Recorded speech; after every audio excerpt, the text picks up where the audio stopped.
In the United States, over the last decade, 60,000 pedestrians died under the wheels of an automobile. 1 million pedestrians were injured. Join us for the next half hour as we take a look at Perils for Pedestrians. On this episode, we examine snow removal in Bethesda, Maryland. We talk with a wheelchair user about her problems with snow.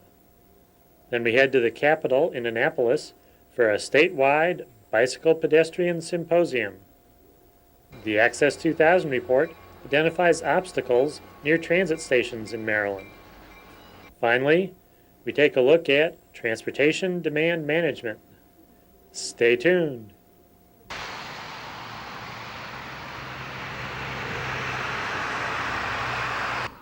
We're in Bethesda, Maryland, talking with Bill Wilkinson, who's Executive Director of the National Center for Bicycling and Walking. What is the National Center?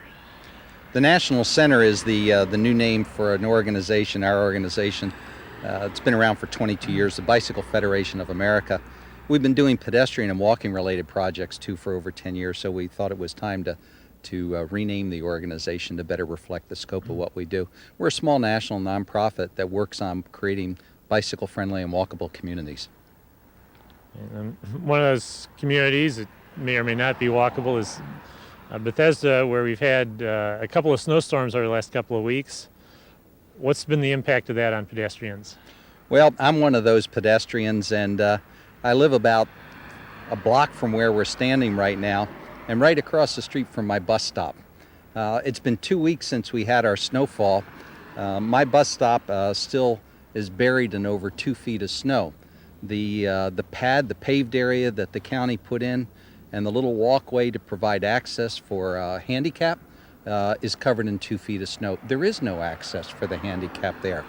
Right behind us, believe it or not, under the snow, is a sidewalk. There's a school at the bottom of this hill.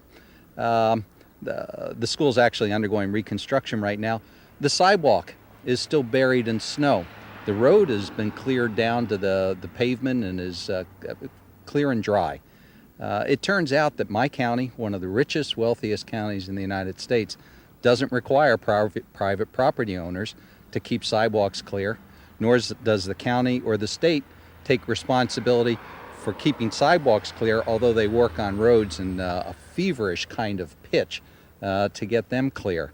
What we've got as pedestrians is not just second-class citizens, they're invisible citizens. Nothing is done to provide and accommodate pedestrian movement and access. And is Montgomery County typical? I mean, are there places in the country where snow is removed from sidewalks? Montgomery County is probably too typical, and there are places in the country that are done differently. My wife reminded me that one of the best examples that I've seen is a mile from where we're standing right now. Just east of us is the campus of the National Institutes of Health. Over 16,000 people work on that campus. And even before the snow had finished falling, I was going through the campus on my bus home, and NIH had plows out there, these wonderful 3-foot wide plows going up and down the sidewalks. And by the time the snow had stopped, the sidewalks were already clear, as clear or more so than the adjacent roads, all over the campus. And it demonstrates what can be done when an agency takes responsibility and is really committed to making the area safe for pedestrians. In terms of community and government snow removal policies, I was reading the other day, Missoula, Montana has an ordinance that requires homeowners and private property owners to have their sidewalks free and clear of snow by 9 o'clock in the morning of the day following the snowfall. Otherwise, the county sends out or calls the homeowner, asks them to take care of this, and failing that, puts a call into a private contractor who clears the snow and sends the homeowner a bill. If the homeowner is disabled or elderly or has a problem doing this themselves, they've made arrangements with a local volunteer organization to provide somebody to help with this. It requires an acceptance of responsibility and a commitment on the part of the local government or agency to see that the sidewalks are kept clear.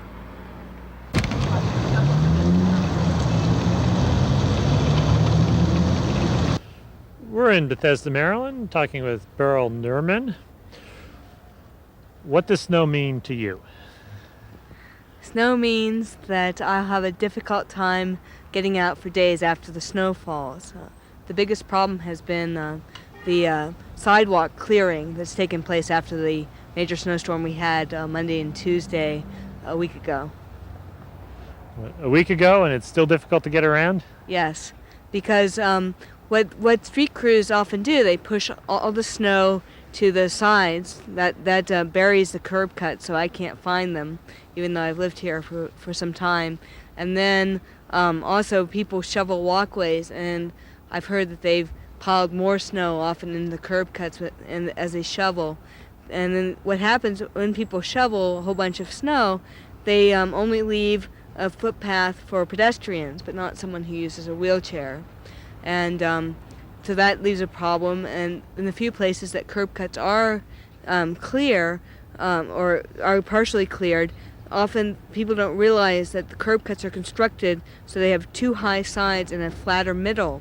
And the flat middle makes it difficult. If the flat middle is obscured, then it's hard for me to get all my tires over the high edging.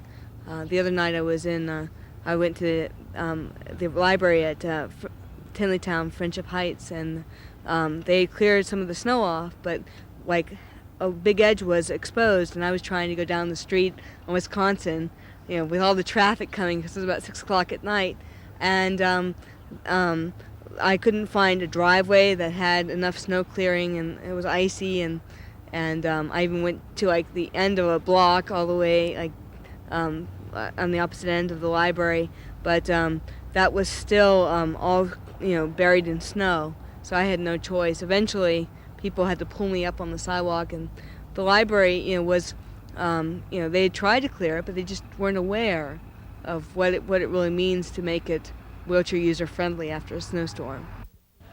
How wide a path do you need to get through with your wheelchair? Well, everyone's wheelchair is a little bit different size, but I would say approximately 2.5 to 3 feet. My wheelchair is pretty standard. The aggravating thing is that a lot of times I'm traveling down a sidewalk. Part of it is clear, especially if I'm in a business district. Part of it's cleared, but then it narrows out, and then I'm stuck again. And so I have to back up and turn around, or I get to the end of a block and the curb cut's not clear. It's like a maze. Oops, I can't go that way. Have to try again, and I've been resorting to the street. On Tuesday night I was in DuPont Circle, and all the corners near the DuPont Circle metro elevator were pretty much congested with snow, and I was going in the street, and one of my friends was walking with me. He's like, "What are you doing? You crazy?" I'm like, "No, I'm just trying to find a good curb cut so I won't tear up my chair, because my chair is my legs, and if my chair gets broken because people are trying to pull me through a big pile of snow, or if I tip over, then my chair may be broken for several weeks, and so it's a real issue for me to have snow cleared. Plus, I work at Department of Labor, and my bosses have been good about me with the snow, but they don't understand that the snow is more of a problem just when the original snowfall comes down, when the roads are clear and the sidewalks often aren't.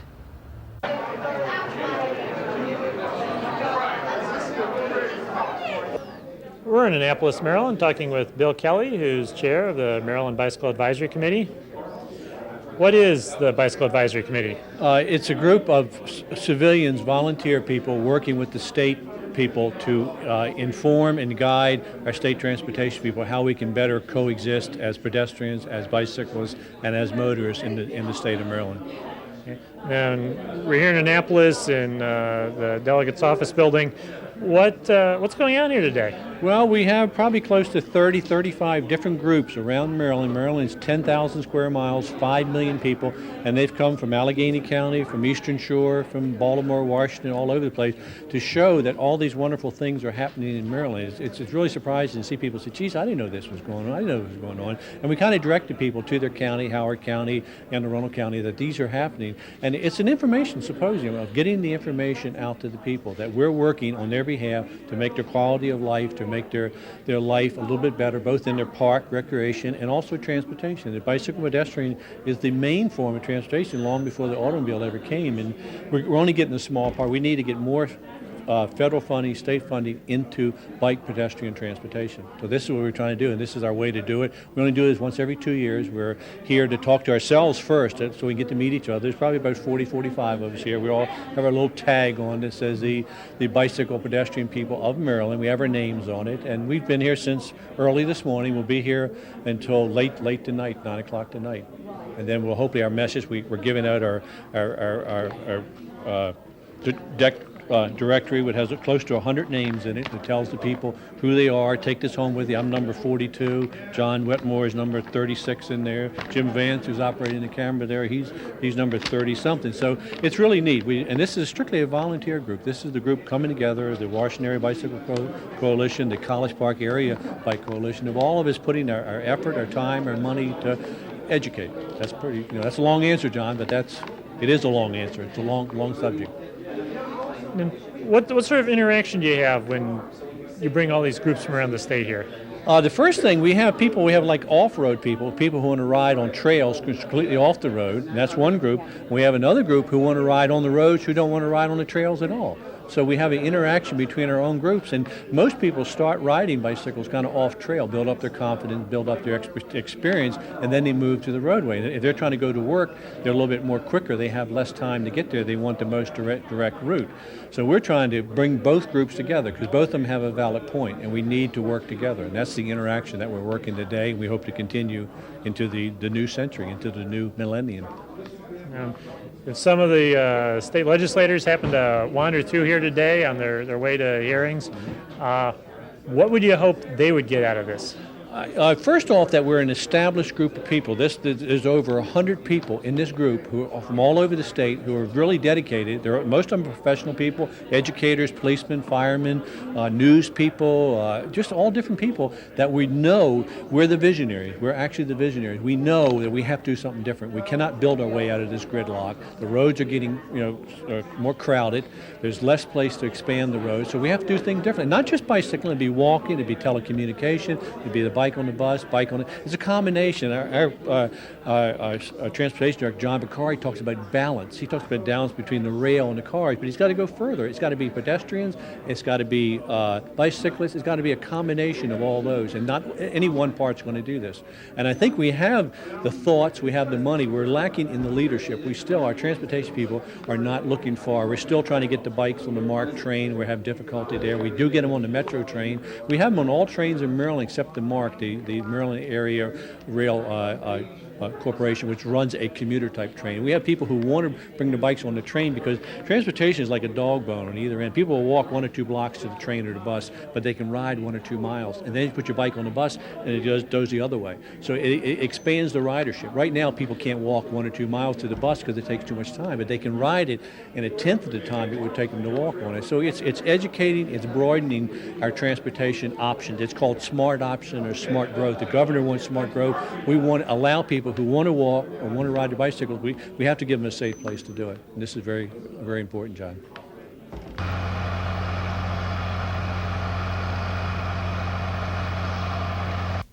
We're in Greenbelt, Maryland, talking with Neil Pedersen, who's Director of Planning with the State Highway Administration. What does the Director of Planning do? We do long-term planning for state highways in the state of Maryland. We develop projects. We have responsibility not just for highways, but also for bicycles and pedestrians for the state of Maryland. A couple years ago, you did a report called Access 2000. What was that all about? The state legislature in 1995 actually passed a requirement that the Maryland Department of Transportation inventory access to all rail stations in the state of Maryland. That included subway stations, commuter rail stations in both Baltimore and Washington metropolitan areas. That report was actually done by some consultants to our Mass Transit Administration, and we inventoried and identified where there were gaps, where we needed to be constructing sidewalks, as well as where we should be making improvements for bicycle access as well. And you came out with quite a thick report with the results of all that. What's the next step? I mean, does this just sit on the shelf? What do you do with it? Under Governor Glenn Denning's leadership and Secretary John Picari's leadership, we've identified several funding programs where we can be using funds that can be used for the type of improvements that were in the Access 2000 report. The primary funding source is what we call our retrofit sidewalk program, where we've set aside $3 million a year to be constructing sidewalks along state highways where they don't exist and where there is a need. And obviously access to rail stations is one of the priority needs, as well as access to the vicinity of schools.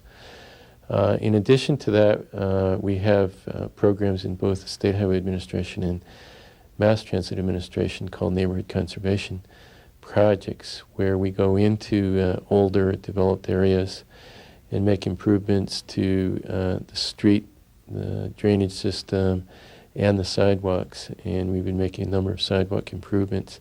The areas around rail stations tend to be in older communities, so that program has been used.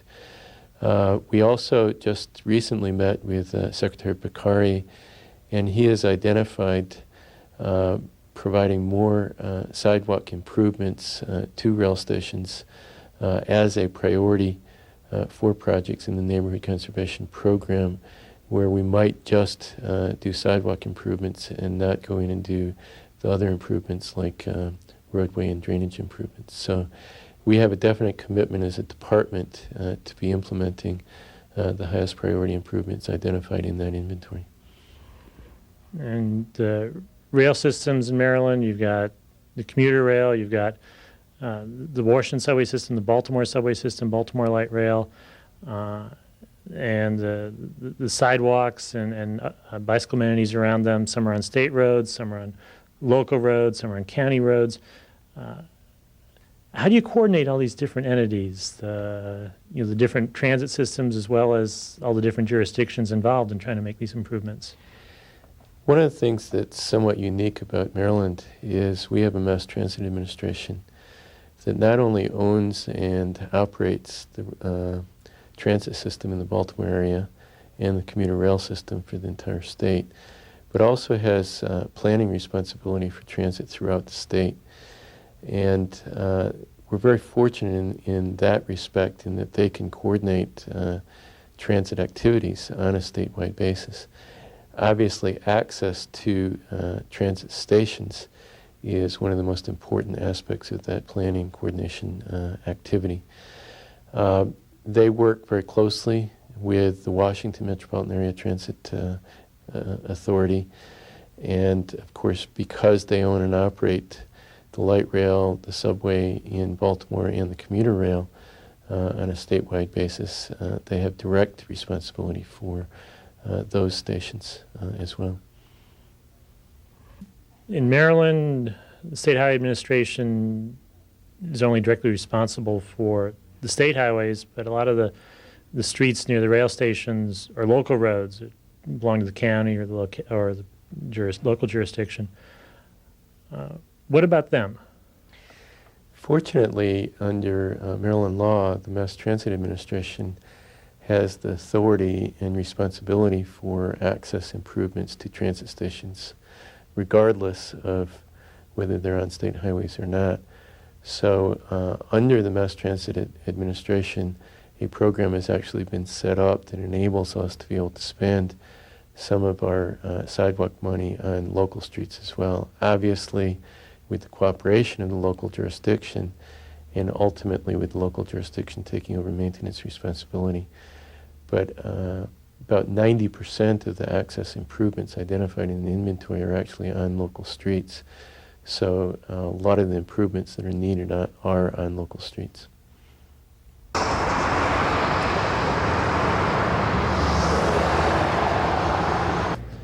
We're in Victoria, British Columbia, talking with Todd Littman with the Victoria Transport Policy Institute. At the Institute, you've taken a look at transportation demand management. First off, What is transportation demand management? There are two ways to solve transportation problems. One is to keep building more roads and more parking facilities. The other is to use existing facilities more efficiently.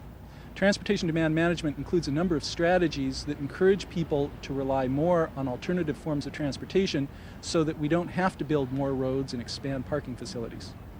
What are some of the institutional obstacles to putting into effect a transportation demand management or a TDM scheme?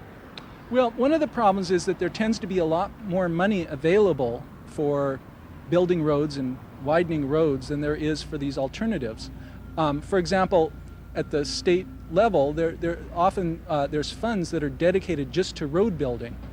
If somebody comes up with an alternative approach that to encourage more efficient use of existing roads, frequently the money isn't available. The money essentially is dedicated to roads, but not to transportation efficiency. It's a particular problem because it creates an incentive for local governments to define their problems as highway problems or as roadway problems and not as transportation problems. So if, for example, a congestion problem could be solved either by widening roads or by encouraging alternative forms of transportation such as transit, ride sharing, bicycling, the money is available for widening roads, but even if the alternative approaches are more cost effective, they can't get funded. Once you get past some of the institutional barriers, what are some of the carrots and the sticks that can be used to encourage the use of TDM? There are a number of different strategies that a community can use to encourage more efficient transportation. For example, right now, most employees receive some kind of a parking subsidy. They either receive a free parking space from their employers, or they use parking on the street or something like that. One strategy is simply to have employers that provide free parking offer the cash equivalent of the parking to employees who don't drive. It's called cashing out parking subsidies. A similar approach is if employers offer a transit subsidy as an alternative to a parking subsidy. So you're simply taking the money that the employer would have spent on parking and making it available for whatever mode of transportation the employee wants. There are a number of other specific strategies, for example, supporting rideshare programs so that if two people commute to the same work site, they can have some way to match up and share a ride. Bicycle and pedestrian improvements so that it's easier both to get to work and also to travel around once you get to work, for example, getting to restaurants during lunchtime or running errands from your work site. And there are a number of very specific strategies, sometimes called commute trip reduction programs, where employers put together a package of these strategies to encourage their employees to drive less. How widely is transportation demand management used? I mean, is it something that's catching on, or? Well, there's certainly a lot of discussion about it among transportation professionals. We're seeing a lot of conferences on the subject, and we're seeing a lot of communities that are implementing one or two of these strategies. But we see very few comprehensive transportation demand management programs. For example, one employer might be providing parking cash out, and another employer might be supporting rideshare programs, and another employer might be helping their employees with telecommuting. But you see very few communities where you have all of those kind of programs being put into place. A community that wanted to be a little more comprehensive, and rather than just sort of hit or miss on a few items, how can they do a more comprehensive approach to TDM? Well, in our research, we've identified about 36 different travel demand management strategies. What often happens is you get a transportation demand management program going, and you get various people together to start planning this. And each of those planners have a different idea of what constitutes TDM. For example, one person might be very interested in transit, and somebody else is familiar with telecommuting, and somebody else might like the idea of congestion pricing.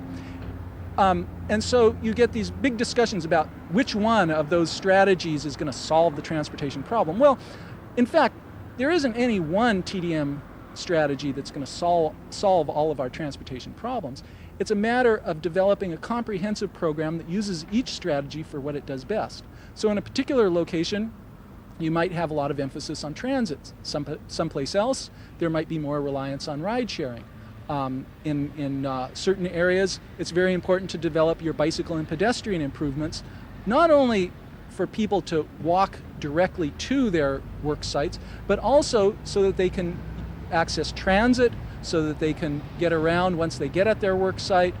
For a number of different reasons, it's important to create a more pedestrian and bicycle-friendly environment. Does transportation demand management just look at work trips, or can it address other types of trips?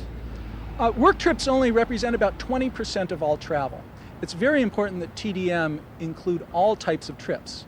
And there are a lot of different travel demand management strategies that can affect all kinds of different trips. For example, there's a lot of interest now in managing trips to schools and trips to universities or college campuses. In fact, the communities that have used these strategies have found that those can be some of the easiest trips to manage. It's ironic that an awful lot of schools now have traffic congestion around the school entrances during morning and afternoons, and that's creating problems that then discourages parents from allowing their children to walk to school. And so it's important that we think in terms of demand management in school settings, in recreational areas, for shopping trips, for just about any type of trip. There are strategies that can encourage more efficient travel. Visit us on the internet at www.pedestrians.org.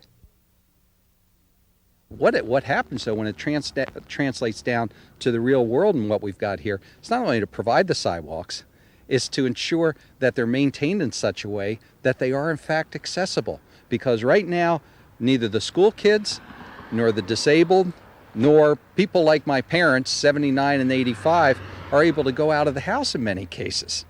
My father calls this hip season, and the public health people will tell you there's a tremendous increase in hip injuries this time of the year, where seniors get out. They've got to get out, and they can't get around the community, or they're at tremendous risk when they try.